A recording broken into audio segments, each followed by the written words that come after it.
আরে সাব্বাস, এমন একটা প্যান্ট পরলো সালমান, অ্যানিমেল লাভার্সদের তো পুরো প্রশংসা কুড়াচ্ছে।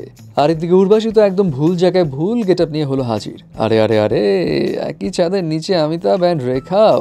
জয়া বচ্চন কি নাই আশেপাশে? অ্যান্ড একই হাল, ফুটফুটে আধা শারমার। এছাড়া সঞ্জয় লীলা ভান্সালী হীরা মান্ডির ইভেন্টে আলিয়া ভাট, আনানিয়া পান্ডে সহ আরও বেশ কয়েকজন ফেমাস বলিউড অ্যান্ড সাউথের তারকারা প্রেজেন্ট ছিল। অ্যান্ড কী ঘটলো সেই ইভেন্টে সেটাই শেয়ার করি। প্রথমে আসি সালমান খানের কাছে। প্রথমত এটাই তো অবাক করার মতো যে সঞ্জয় লীলা ভান্সালীর ইভেন্টে গেছে সালমান খান, কারণ এই দুজনের মধ্যে তো একটা ক্ল্যাশ হয়েছিল ইনশাল্লাহ সময়।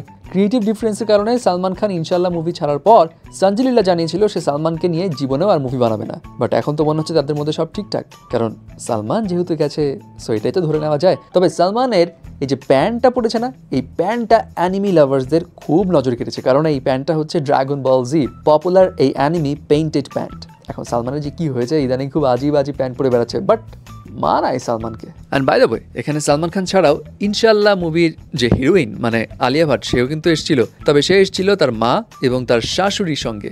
এখন সঞ্জয় লীলার এই ইভেন্টে সালমানও হাজির, আলিয়াও হাজির, আবার এই দুজনেই সঞ্জয় লীলার সঙ্গে ছবিও তুলেছে। সো এই বিষয়গুলো ভাইরাল হওয়ার পর সবার এখন একটাই দাবি, ভাই ইনশাল্লাহ আবার ফেরত আনো।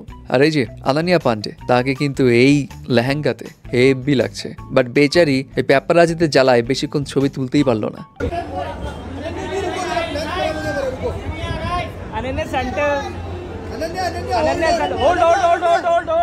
এত লেফট রাইট করলে তো ভাই ঠিকঠাক মতো অ্যাটেনশন দিতে পারবে না। এর থেকে ভালো সে চলেই গেল। তবে একটা বিষয় কি জানেন, আনান্নিয়ার সঙ্গে কিন্তু আদিত্য রায় কাপুর পুরো ম্যাচিং করে আসছিল। হ্যাঁ, এছাড়া গর্জিয়াস রাজে সেখানে আরও হাজির ছিল সাউথের শ্রুতি হাসান। তার গেট আপ কিন্তু ছিল বেশ এলিগেন্ট। এবং সেই সঙ্গে রশ্মিকা মান্দানা, তাকে তো দেখুন ভাই, তাকে দেখলে বারবার মানুষজন খালি ক্রাশ খেতেই থাকে। আর দেশি অবতারে তাকে দেখতে তো একদম টপ নচ লাগছে। তবে এত দেশি সাজের ভিড়ে উর্বশী রোটেলা একটু বেখাপ্পা সাজ দিয়ে এসছে। মানে ঠিক আছে, জাম্পস্যুট পরে হাজির হয়েছে, তাও আবার দামি 4 থেকে 5 লাখ রুপির, বাট সব কিছু তো সব জায়গায় মানায় না। এবং তাকে দেখে মনে হচ্ছে সে এক্সম্যানের যে মিস্টিক ক্যারেক্টার আছে না, সেই ক্যারেক্টারের গেট আপ নিয়ে আসছে। তবে উর্বশীর মতো আরেকজন বেখাপ্পা গেট আপে আসছে, সেটা হচ্ছে আদা শর্মা। আরে আদা শর্মাকে অন্যান্য ইভেন্টে কি কিউট লাগে, ফুটফুটে সুন্দর লাগে, বাট এখানে দেখতে তাকে পুরা মানে মাথা নষ্ট লাগছে। ইভেন পাপ্পারাজিরা অবাক হয়ে গেছে, এটা কে গেল?